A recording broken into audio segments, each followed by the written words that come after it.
Hi friends, welcome to Dhana Tamil cooking. இன்றைக்கி நம்ம சேனலில் என்ன பார்க்க போகிறோம்னா வல்லாரக்கீரை துவையல் தான் அரைக்க போகிறேன். எல்லா துவையலுமே நான் உங்களுக்கு இப்போ அரைச்சி காமிச்சிருக்கேன். இது வல்லாரக்கீரை துவையல் நம்ம அரைச்சதே இல்லை, இன்றைக்கி அரைச்சிடலாம் வாங்க. இது எதுக்கெல்லாம் நல்லதுன்னு இப்போ பார்க்கலாம். இது வந்து இப்போ மார்க்கெட்லாம் எப்போயாவது கிடைக்கும், ரொம்பலாம் கிடைக்காது, மார்க்கெட்லாம் கிடைக்கும். இது கிராமத்து சைடு நிறையாவே இருக்கும். ஏன்னா வேலிங்களில் பிள்ளைங்களெல்லாம் நிறையா போட்டு வச்சுருப்பாங்க. எங்கள் ஊரில் அடிக்கடி நிறையா கிடைக்கும். இது இப்போ நேற்று தான் மார்க்கெட்டுக்கு போனால் அங்கே ஃப்ரெஷ்ஷாக நல்ல கீரையாக கிடச்சிது, வாங்கிட்டு வந்தேன்.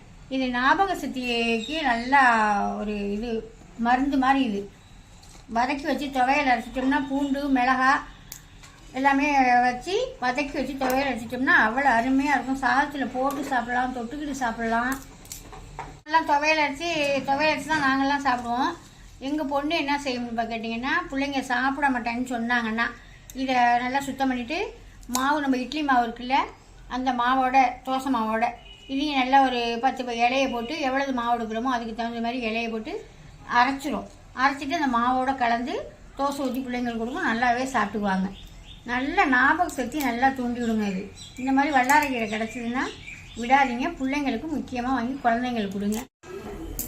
இப்போ வல்லாரக்கீரை வதக்கிறதுக்கு அடுப்பு வச்சு ஒரு 2 ஸ்பூனு 3 ஸ்பூனுக்கிட்ட எண்ணெய் ஊற்றிருக்கேன். கொஞ்சம் நிறையா தான் ஊற்றிக்கணும், ஏன்னா அந்த இலை கசப்பு தன்மை உள்ளது. அதனால் நல்லா வதக்கிக்கணும்.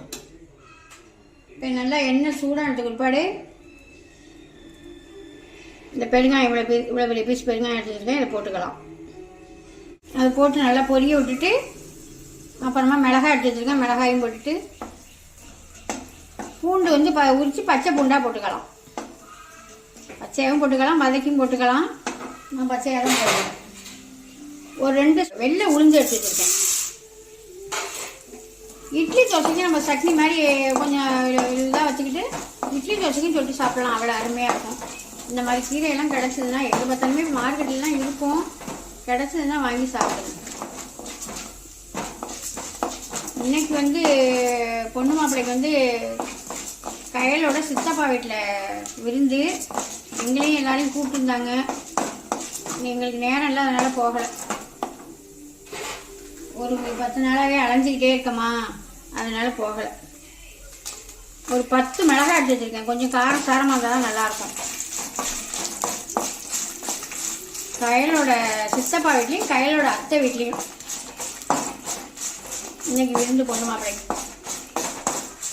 போனால் நல்லா சாப்பிட்டுட்டு வரலாம், முடியலை, பையனுக்கு நேரம் இல்லை, அதனால் போகலை.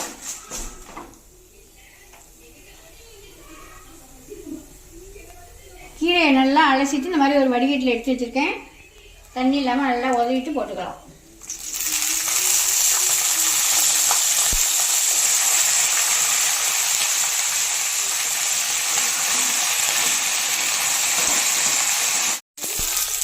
நல்லா இவ்வளோ புளி போட்டுக்கலாம். சாதத்தில் போட்டு சாப்பிட்றதுக்கு நல்லா புளிச்சிக்கிட்டு உரத்துக்கிட்டு அருமையாக இருக்கும். அதனால் இவ்வளோ புளி போட்டுக்கலாம். நல்லாவே இடம் வதங்கிடுச்சு பாருங்க, போதும். இப்போ தேங்காய் மூடி ஒரு 1/2 மூடி தேங்காய் மூடி பிடி வச்சுருக்கேன், அதையும் இதை சேர்த்துக்கலாம். தேங்காய் பூ போடாமையும் அரைக்கலாம். நம்ம 2 மணி நேரத்துக்கு வச்சு சாப்பிட்றது மாதிரி இருந்தால் தேங்காய் பூ போடாமல் அரைச்சிங்கன்னா அதுவும் அருமையாக இருக்கும். 2 மணி நேரத்துக்கு வச்சே சாப்பிடலாம். நம்ம பிரிட்ஜில் வச்சுக்கிட்டு எடுத்து வச்சு சாப்பிட்டுக்கலாம். 10 பூண்டு அதையும் போட்டு சும்மா லைட்டாக ஒரு வதக்கிட்டு அரைச்சிக்க வேண்டியதான். ஒரு வாரமாக விருந்து சாப்பாடு, கல்யாண சாப்பாடு அது சாப்பிட்டே ஒரு மாதிரி இருக்குது. அதனால் இன்றைக்கி துவையல் அரைச்சி, வல்லாரக்கீரை துவையல் அரைச்சி சுட சுட சாதம் அடித்து சூப்பராக போட்டு வடவும் வத்தல் வறுத்துக்கிட்டு சாப்பிட வேண்டியதுதான். சிம்பிளான சாப்பாடு, உடம்புக்கு ரொம்ப ஹெல்த்தியான சாப்பாடு. சூப்பராக வல்லாரக்கீரை துவையல் ரெடி ஆயிடுச்சு. சுட சுட சாதம் வச்சு சாப்பிட்டுக்க வேண்டியதுதான். அப்புறம் சாப்பிடையில பார்க்கலாம். வல்லாரக்கீரை துவையல் அரைச்சோமா, அப்போ சாப்பிட்டுடலாம். இந்த மாதிரி சுட சுட சாதத்தை வச்சு துவையல் சும்மா கொஞ்சமாக வச்சுக்கிட்டா போதும். உப்பு புளி காரம் எல்லாம் கரெக்டாக வச்சுக்கிட்டு கொஞ்சமாக போட்டு இதுக்கு தொட்டுக்க வந்து என்ன வச்சுருக்கேன் பாருங்க, சூப்பரான இது. இந்த மாதிரி பிரட்டின மாதிரி எடுத்து சாப்பிட்டோம்னா அவ்வளோ அருமையாக இருக்கும்.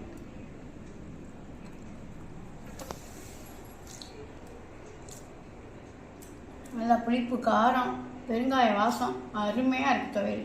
இதே மாதிரி இந்த மாதிரி கிடச்சதுன்னா நீங்களும் வாங்கி ட்ரை பண்ணி பாருங்கள். அவ்வளோதான். இன்றைக்கி நம்ம வீட்டில் சிம்பிளான சாப்பாடு தான், ஆனால் வாய்க்கு நல்லா ருசியாக நிறையா சாப்பிட்லாம், சாப்பிட்டுக்கிட்டே இருக்கலாம். அந்த மாதிரி ஒரு டேஸ்ட்டாக இருக்கும் இந்த துவையல்லாம். பிரண்டை துவையல், வல்லாரைக்கீரை துவையல், அந்த மாதிரி துவையல்லாம் நல்லாவே இருக்கும். நீங்களும் ஒரு வாட்டி ட்ரை பண்ணி பாருங்கள். இந்த வீடியோ பிடிச்சிருந்தா ஒரு லைக் பண்ணுங்கள், ஃப்ரெண்டுக்கெல்லாம் ஷேர் பண்ணுங்கள், மறந்துடாமல் ஒரு சப்ஸ்கிரைப் பண்ணுங்கள். பாய்.